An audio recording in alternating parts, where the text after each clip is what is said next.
Hey there folks, and welcome ye all to this Christmassy vlog of mine. It is in fact the same as all my other vlogs. Just slightly more Christmassy, you know, you might have had little bells on the intro, and I might talk about slightly Christmassy things. But it's still a gaming channel, people, we're still going to talk about games and other such things. But this particular vlog, at this particular time of year, I do like to dabble in a few other little subject matters, such as what I get up to at Christmas, what I'm looking forward to, what perhaps gaming presents I might be looking forward to, and that sort of thing. So, without further ado, let's crack into it. Perhaps one of these days I'll do a Christmas vlog that was adventurous, like the one I did in Edinburgh quite some time ago now. It's still on the channel, where I walked around Edinburgh city, sort of recording myself when I was up. That's when I was up in Edinburgh, living there for a year, and I did a walkabout where I was talking at the camera, showing off German market and stuff. But I haven't had an urge to do something similar in the parts in Blackpool where I am now. I think mainly because there's not an attraction as such. I mean, there's Christmas lights and stuff in Blackpool, and you've got the tower, but you can the tower's there all the time with lights on it, pretty much.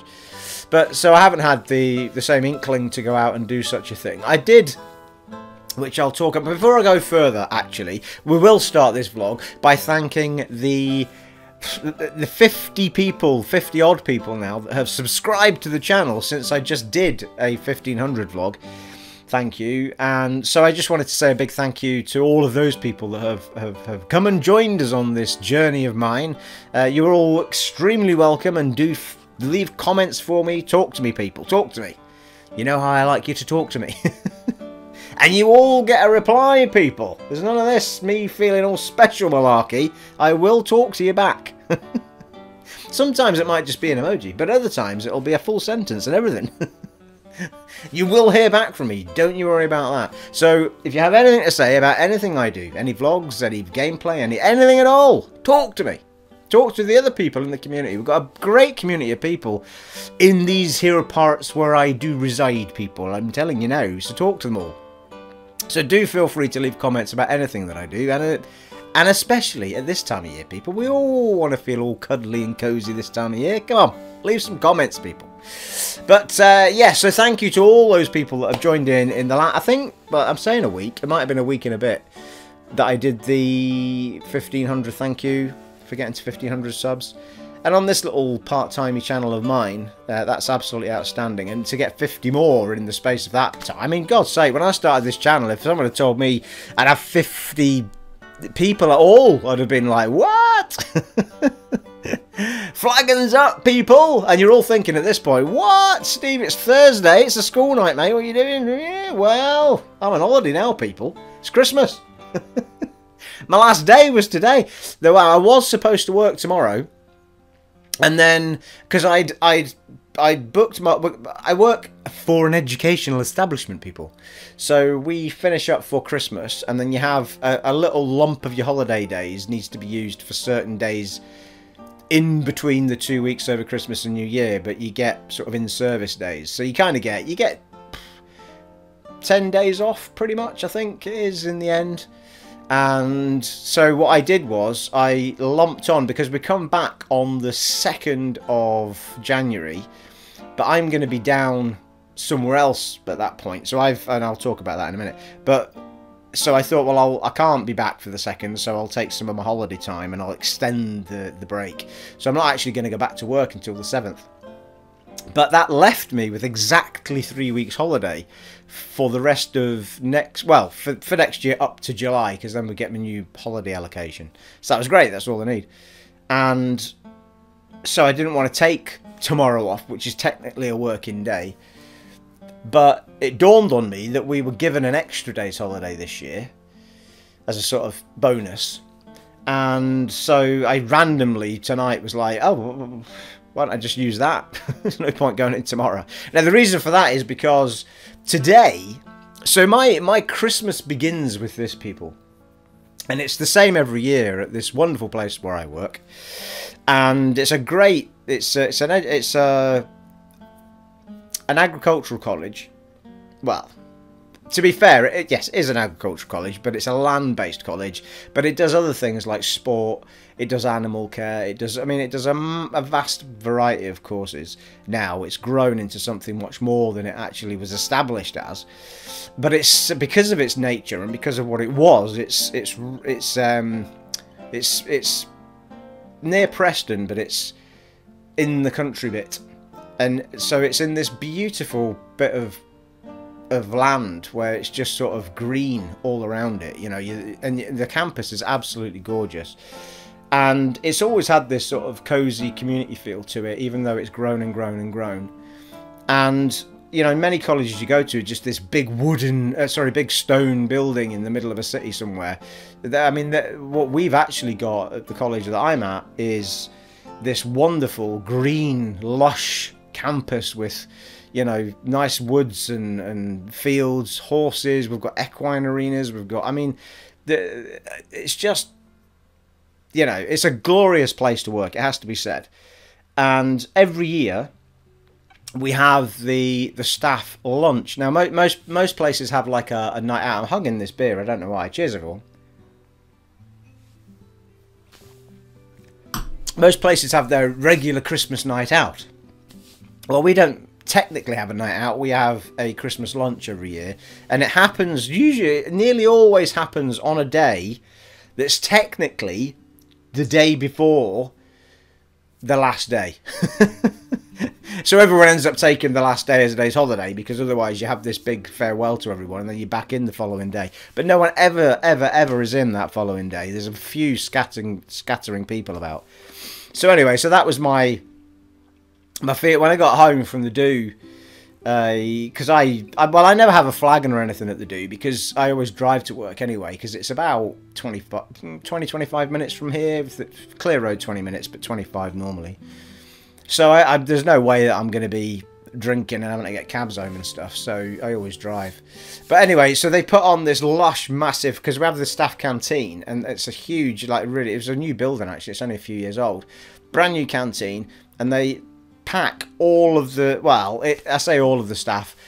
We've got about, I think about between 950 to 1,000 staff, something like that, if you minus off the catering staff who actually give us this event. So, but in the hall, generally speaking, you've got, I think, about 500 people, all getting served a Christmas dinner at the same time. The catering staff are just amazing to put this thing on every year. I mean, it is, the job they do for us is incredible. It really is, and not just them. It's the people that. It's the people serving you the food. It's the people that have cooked the food. It's the higher up people that actually deb in with their help as well, guiding people through, because you've got all these people to manage through queues. You know, table A come up now, table B come up now, and then. But it's all kind of the whole college and its community all come together. The governors, everybody in the principalship, the staff. You don't have to go. It's not a compulsory thing. You basically tell them, yes, I'm going to go, or no, I'm not, well beforehand. But I have never, in the history of going to these things, and I have been at this college for 14 years. It's my 15th year next year. Well, sorry, I'm in my 15th year, so I will have completed 15 years by next October.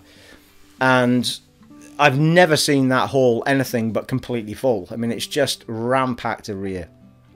So it's and this is the newer canteen. In the older canteen, it was the same deal, but it was even more mayhem because it was a much tighter space. But it's absolutely fantastic, you know. And I kind of take my hat off to the college that they do it every year, and I certainly take my hat off to all of the catering staff that provide us with this wonderful meal. And you get a starter, you get the full Christmas meal in the middle with your turkey and your sprouts and everything you want on it.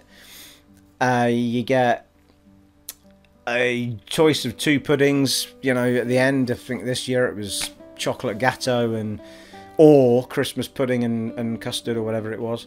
So, you know, it's fantastic, and we get it every year, and it is the mark of my Christmas starting. It's like, that's when Christmas starts for me. And I think, like, I've talked about this on the channel before, because I'm a single guy, I've always found Christmas either an exciting thing if you've got children, which I do, but mine's all grown up now. He's 26. And actually, last Christmas, bumping the mic, last Christmas was really nice because it was the first time that I got to see him right before Christmas happened, because he came down to visit me.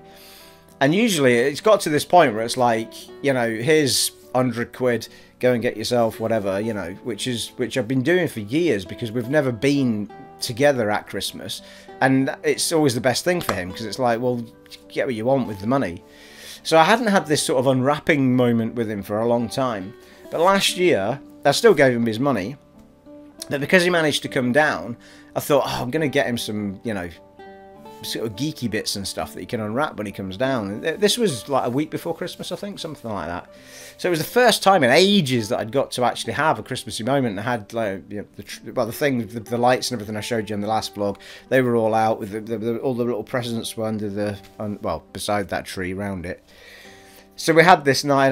The minute we got back from the train station, I slapped a little bit of Christmas music on, and we sat and just let him open his prezzies and stuff. And it was silly stuff, you know. It was like I have behind me here. You know, we've got all these little well, not ornaments, you know what I mean, statues and what have you, figures, all that sort of. So it was bits like that. So I'd got him loads of little Star Warsy figures, and there was about 3 of them, and there was some annuals, and I mean, it was just, you know, it was silly stuff. You know, he's 26, like. It's not stuff you would. It's just silly little kiddie bits that I'd bought him, and then he still got his money as well. But it was nice to have that Christmassy moment. But outside of that, it's because I've been single for quite a long time now. The other reason that Christmas becomes kind of exciting is because if you're with someone, you've kind of enjoying buying them and treating them to stuff that they can unwrap. And for me, Christmas has always been, I mean, I love getting a gift, you know, don't get me wrong, but Christmas is always, like, the more exciting part about Christmas, the best feeling I've ever had at Christmas is when I've bought something for someone that I know they're going to love, and they don't even know that I've got them it. I mean, the best feeling is when they open that present and you see their look on their face, or the joy they get out of what you've given them. Much as though I love a good gift, you know, and most stuff I'm given, I could easily go out and buy myself. It's not, you know, so it's nice when you're in a relationship like that where you can surprise someone, or you know. So, you know, outside of those two things, Christmas is kind of a nice time of year, and I love it. I love the vibe that's going on around. I'm not putting a down on Christmas whatsoever, but it's not it's not got that final little feel to it when you're on your own that it has when you're in a relationship, or you've got young kids, or even an older kid like me that you're going to spend a bit of time with to do that little moment with. So it's not that I'm, you know, it's not that I'm miserable or anything. It's just that little bit of magic isn't there that would normally be there in those two sets of circumstances. It's always, for me, been about the kids, or been about or kid in my case, or the relationship I was in where you were treating your partner to something.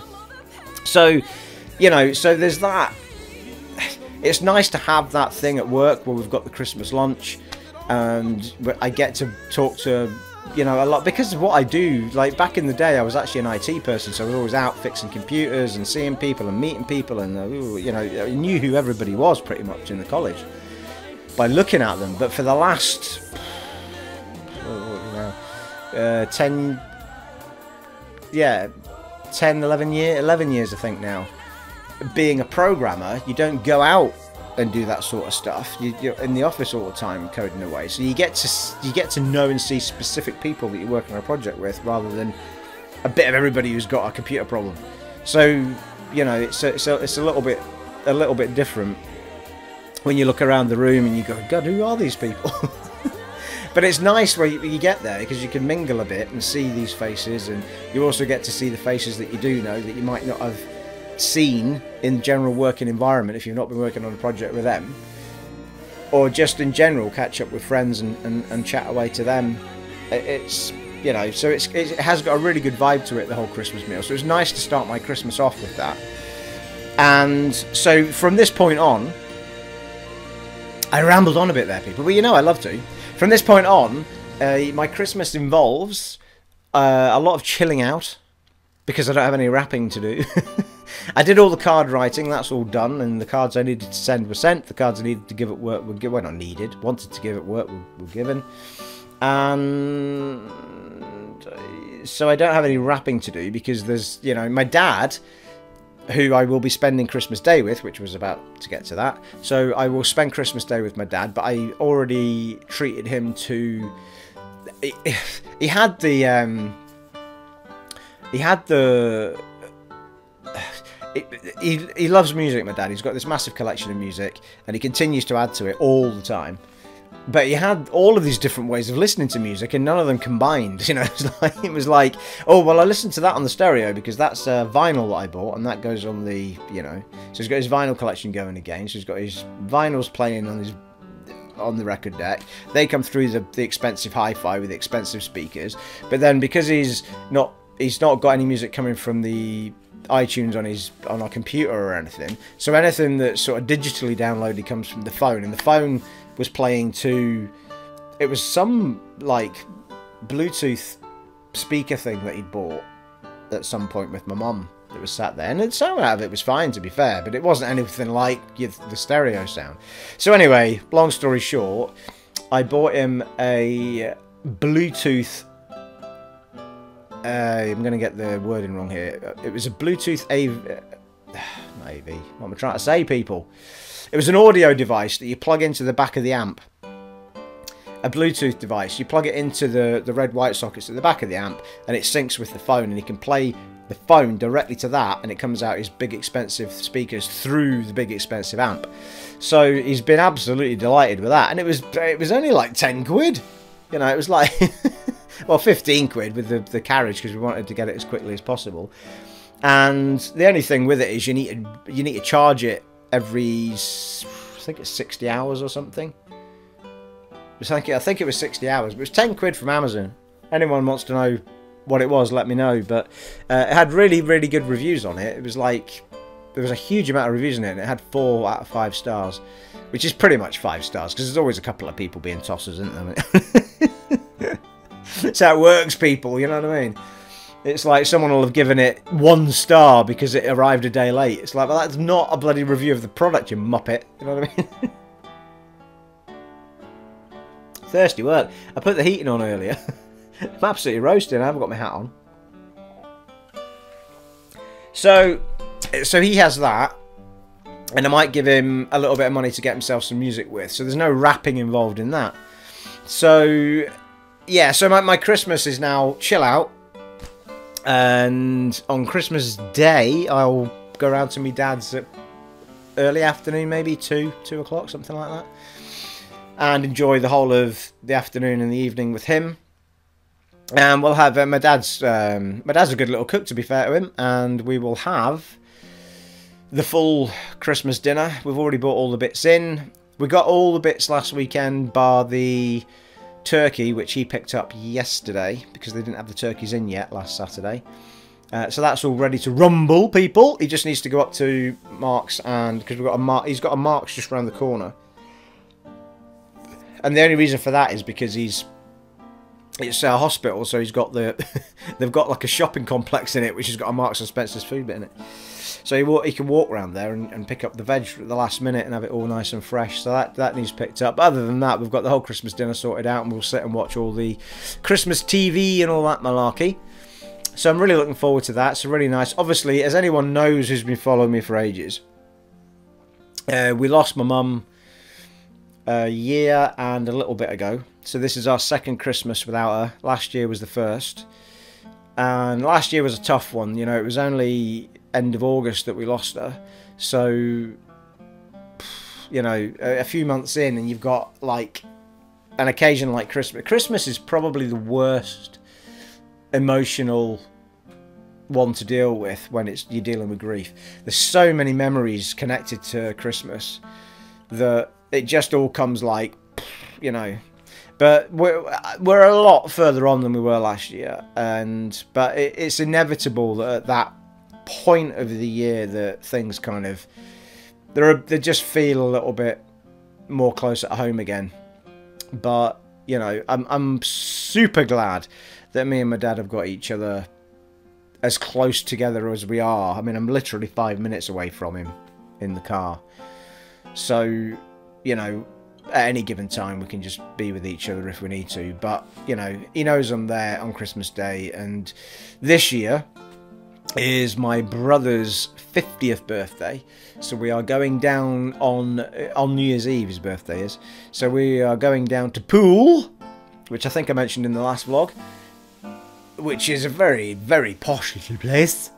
And we are going down there on the 29th and staying through to the 2nd, driving back on the 2nd.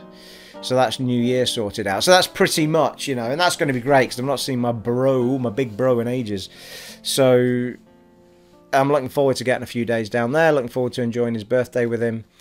And just getting away, really. Bit of new scenery, and it's a drive with my dad, and we stick the tunes on and just cruise down. So that's nice. So that's pretty much my Christmas plan and what is going to be going on. Let me know in the comments below what your plans are. If you want to share them with me, feel free to do so. You don't have to make it. It's not all gaming comments on this channel, people. You can say what you like. What am I looking forward to in the new year? Here's a question for you. In fact, before we get to that, it is that time of year, people, and I've just talked about it a little bit earlier, and I'll say this in all my Christmas vlogs, I think, but it is the one time of year, I think, if you don't do it the rest of the year, just try, people, if you can, to give a little something to a little bit, to someone that needs it. This kind of was triggered with my vlog that I did in Edinburgh, because if anyone who watched that, well, you can go and find it on the channel, will see me get slightly emotional about some homeless people that I spoke to on my little wander in Edinburgh. And it isn't filmed with them, although I did film walking through the streets and stuff. I didn't film talking to these people. It was just I talked about the fact that I had talked to them afterwards. And it really is like a real... It just bumps you right down to earth when you do a little... I mean, all I did was kneel down and talk to some homeless people that were on the main street in Edinburgh, and it kind of was triggered by when I was walking down the main street to get something to eat, and I saw a girl at the top of Princes Street, I saw another one down at the bottom, and there was loads more than that, but I thought, well, at least I can try and do something for the more vulnerable ones, the girls. So I went, when I went into McDonald's, I bought a meal for the girl I'd walked past, because I had to walk past the girl because I didn't have any money on me as it happened at the time. So when I came, I bought it was just a cheeseburger meal, and I gave her that, and I sort of knelt down and chatted to her for a bit, and I mean, it was just so, just chatting to her, even if I hadn't bought her the meal, she was delighted that I just knelt down and talked to her like a normal human being. And, you know, it wasn't the fact that I gave her anything as such that made her day. It was the fact that I sat and talked to her just for 2 minutes. You know, and I think the first one was the one I spoke to, and she said that, you know, this was quite late in the afternoon. And I'd been the first person to talk to her all day. Like, everybody else, there was a few people obviously had walked past and given her some money, but nobody had actually spoken to her. And it's funny, this stigma that's on it. I mean, I know you can walk past a lot of people. There's a lot of people that are homeless that clearly drink, that clearly take drugs. It doesn't mean that they're not human beings and people, though. And to be fair, the two girls that I spoke to certainly didn't look like that was their issue as such. I think they'd just been dealt a raw deal and needed a little bit of help and a little bit of compassion, to be fair. And compassion can just be shown in kneeling down and talking to someone for 2 minutes. You know, you don't have to go out your way to do anything particularly special. So, you know, anyway, so what I'm getting at, people, is if you see someone like that, particularly at this time of year, or anything else, or anyone else in a particular vulnerable situation, or someone that looks like they just need a bit of company, a pound, anything, just try and give where it might be needed, people. If you don't do it all year round, maybe do it this time of year. This is the one time of year where suicides are at their highest. Depression is at its highest. So while most of us are feeling happy and delighted with our lives, there's an awful lot of people that at this time of year find it the hardest. So wherever you can, just try and help somebody. Even if it's just something little, it can make all the difference. So there you are, that's my bit said. Yes, so what am I looking on to? I'm looking forward to my biggest... I'm only going to talk about one thing I'm looking forward to, because it's my biggest thing I've been looking forward to in bloody ages, people. I can't remember the last time I was stoked about a game. To be fair, well, actually, hang on a minute. I'm about to say, because I know this one's release date, but actually there's another one I'm quite stoked for. But the one I'm most stoked for is Resident Evil 2 Remake. I am so stoked for that game. And I apologise if I've mentioned this in the previous couple of vlogs, but I am absolutely stoked for Resident Evil 2. The more I see about that game, the more excited I am for it. And I don't pre-order games because I find it completely pointless. But I'm going to probably pre-order that, because not because I feel like they're going to run out of copies, but I just want to know it's done. And I will pay 45, 50 quid for that game. And you know my gripe with £50 games, people, but I will pay the money for that game. I want that game at launch. It looks incredible. It looks like they've kept the vibe of Resi 7, got back to third person. It looks scary as hell. We know the story's great because we all know, well, ish, the Resi 2 story. We're going to see Chris, we're going to see Claire, we're going to... I mean, it's just... I can't wait for that game. And the more I've seen of that gameplay, the more excited I'm getting. They look like they've done a spectacular job with that. Like, keeping a balance between over-the-shoulder, third-person, action-y, but more scary than action. And without any doubt, looking at what we're looking at, I think it's going to be one of those where...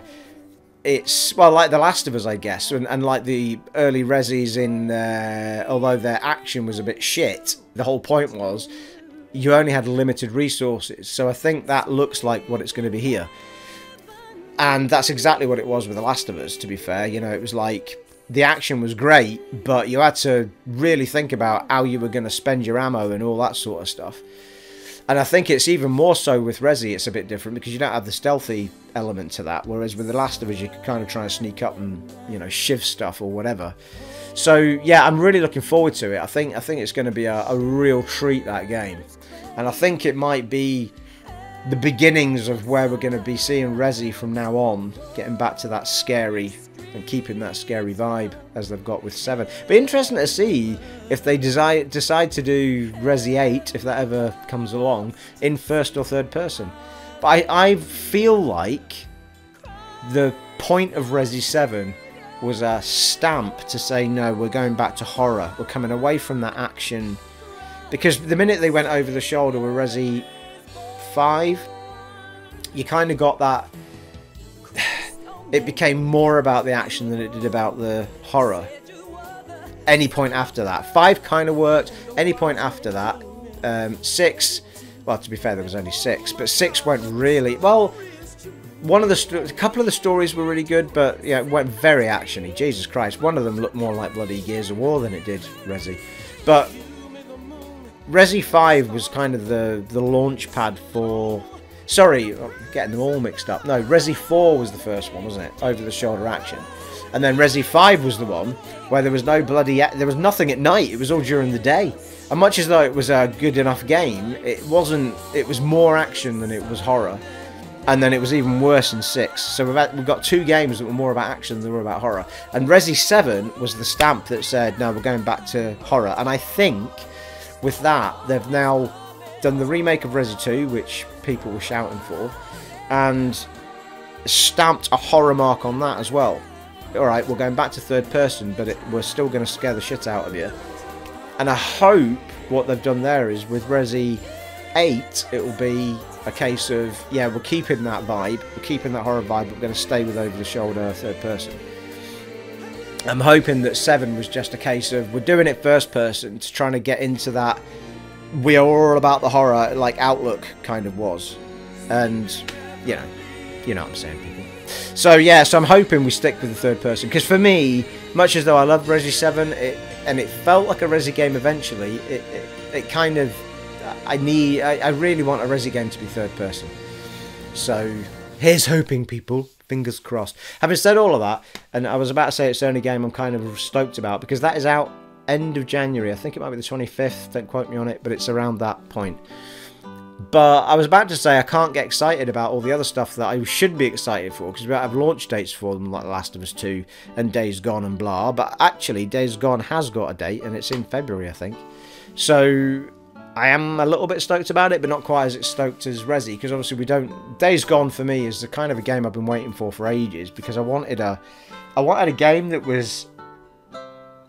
well, like a game where I felt like I was kind of in The Walking Dead, and no game has ever given me that. Not even State of Decay really gave me that vibe, because they didn't really get it right. Although State of Decay 2, to be fair, I have actually finally bought that on special offer, so I might give that more of a try, because I did actually enjoy State of Decay 2 when I was playing it. But Days Gone, I know it's not zombies, but it is effectively the same concept, and you've got hordes of the things coming at you, and that's the sort of thing I was looking for, rather than... Yeah, I mean, The Last of Us kind of gave you an element of that, but I wanted an open-worldy type thing, and that's what Days Gone's given us. And Days Gone seems to have that stealth element to it as well, so I'm kind of looking... Yeah, I am excited for that game. Obviously, we don't know how excited we should get, because we don't know how good it's going to be, but from every bit of gameplay I've seen, it does look really good, because they're also throwing in your vehicle for the game, which is the motorcycle, and that is it. You don't, as far as I've seen and heard, that is your ride for the whole game. You don't get to jump in and out of loads of other cars. Your bike is your machine, and you upgrade it as you go, and you add bits to it. It gets better, and you need to keep it running with fuel, and it is part of your being. So you need to take care of it much as you would a horse or anything else that was yours in a game. So the whole thing's kind of built around this sort of zombie-esque open world environment. I'm just hoping they've got it nice and interesting, the side quests be interesting, the story be... I'm interested to see the story, to be fair. But it looks incredible, like the amount of them flying at you, and you can use, like, you know, flaming barrels and all sorts of stuff to try and take out a multitude of them at a time. I mean, there's some of the scenes they've shown off in-game where you're running away from fucking hundreds of them all coming at you. So, yeah, I'm proper stoked for that. But the first one I'm stoked for, Resi 2. I'm still convinced that The Last of Us 2 is going to be a launch title for the PS5. I'm still convinced of it. I think it'll still have a version on PS4, but I think it'll be a launch title for PS5. But I've just got this feels, people. I've got this feels. That's not a bad thing, but I've got this feels. Because I can't think of a better title to launch a PS5 with. Where, you know, it's like... It is out on PS4, but the PS5 is going to be 60 frames per second, you know, 4K, whereas the PS4 version will be 30 frames per second, 1080p or whatever. So I've still got a feeling that that's what they're going to do, and I still think the what's it called, Death Stranding one, I still think that's going to be a PS5 title. I think that's miles off that game. I can't see it being anywhere near done, but... You know, the fact that they've cancelled E3 next year and all this stuff, I just have this feeling that I think they're going to launch a PlayStation 5 at bloody PSX or something next year. I mean, there's something going to happen next year. There is, people. Mark my words, you heard it here first. Here's another one you heard here first. I was just reading, and I said this months back, the first time I heard that Microsoft were making a keyboard and mouse for the Xbox One X, or pushing Razer and other people to do it. I guarantee you that World of Warcraft will get onto the Xbox One X. Well, Xbox One in general, to be fair, but definitely the Xbox One X. I guarantee it. If ever there was a place where they can get millions more copies sold of that game, and the reason that game has never come to console, in my opinion, and I've never played World of Warcraft, is because World of Warcraft requires so many sort of RPG functionalities and stuff that the controller just can't handle the amount of options you've got, whereas a mouse and keyboard will.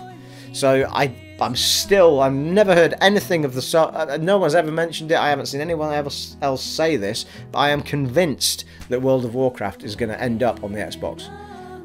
I just feel like Xbox want to get those PC games onto their platform. Because if they haven't... Because it's a big boon for them, because if they haven't got, you know, their own all these studios are buying up for its new exclusive titles, you're still probably looking at 3 years away at least for some of those to produce something. So if you can get something like World of Warcraft that's already established and bring it onto your console, and you can't get it on a PS4, it's as good as having an exclusive. So it's a massive boon if they can get PC games onto the Xbox One X and say it's keyboard only or whatever. So it's going to be really interesting to see what they do with that. But the minute I saw keyboard happening for the Xbox One X, I was like, I bet you any money World of Warcraft ends up on the Xbox. So it's going to be interesting. You heard it here first, people. You did. And if it wasn't in this vlog, it was the one from feckin' ages ago that I mentioned it as well. Can you see Zidane, eh? Not Zinedine. He's a different bald guy. Like me. Zidane! These t-shirts have proved a really good buy. I actually enjoy my vlogs just that 10% more because I can see myself in a nice gaming t-shirt, people. Pose. Strike a pose. So there you are. That is it for my Christmas vlog, people. It wasn't overly Christmassy, I suppose. You got to hear about my plans and all that sort of thing. Let me know in the comments below what you're excited about for next year. I realise me talking about next year is probably a New Year vlog, but I thought I'll squeeze it in now because I didn't know if I was going to do a New Year one or not specifically. And we'll see what happens in the next week or so, gaming-wise, to see if there's anything else we want to talk about. But let me know in the comments below what you're looking forward to next year. Or indeed, if you want to tell me what you're up to for Christmas. I will, as far as the channel goes, I will certainly do some recording and start firing up some more of the things that are already there. And, I was going to show you something. Hey, wait there. Wait, don't move. I'm still here.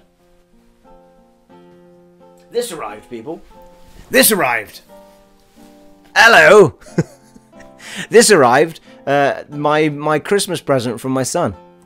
So I'm stoked to play this, people. Spider-Man PS4 on the PS4 Pro. Apparently, I was Greg Miller from the Kinda Funny posted up a video of it. Of his PlayStation 4 Pro and the noise it was making playing this game. It was like taking off the thing. We talked about it last week, people, the bloody noise that these things make. But it obviously uses the full power of the PlayStation. But yeah, I'm uber stoked for this. I'm really looking forward to playing it. And the only reason that I didn't buy this and didn't buy, what was the other one? Red Dead Redemption, was because I didn't really have any intention of playing them on the channel. And I didn't feel like I needed to spend 50 quid to play them immediately. So I was more than happy to wait to play them. Generally speaking, I'll buy something like that if I feel like I'm going to do it on the channel. Or if I'm, like Resi 2, like if I've got that uber vibe to play them right now, I'll, you know, and Resi 2's got that, and Days Gone's got that. So, but Spider-Man, I was stoked for it, but I just didn't, for whatever reason at the time, feel like I needed to spend 50 quid on it, and it was the same with Red Dead Redemption 2. But I will play that, and I will play Red Dead Redemption 2, so I'm really looking forward to doing that. Let me know in the comments below if you want to see me do any of this. I'm happy to put a few episodes up for you if you want me to. I'll probably start playing it on Saturday. So let me know before Saturday if you want me to record me playing some of this. And if there's enough people that want to see it, then I will no problem put some up. Because I'm going to be sitting playing it anyway. And for me, sitting chatting to you guys playing it is exactly the same thing. So I'm more than happy to record it while I play it, at least for a few episodes anyway. That I really, on this channel though, and we've talked about it before, everything I put up that is of any popularity whatsoever is always 99.9% of the time an RPG, and that is not an RPG. So with the games like that, and it was the same with Origins, Assassin's Creed Origins, although it is kind of an RPG, I just knew that it wasn't going to get a lot of hits on my channel. People like me to do the very, very RPG stuff. But anyway, there you are. That is it for my Christmassy vlog, people. It has been an honour and a privilege serving for you in this vlog today. And I shall see you all in the next one, folks. Take it easy. Bye.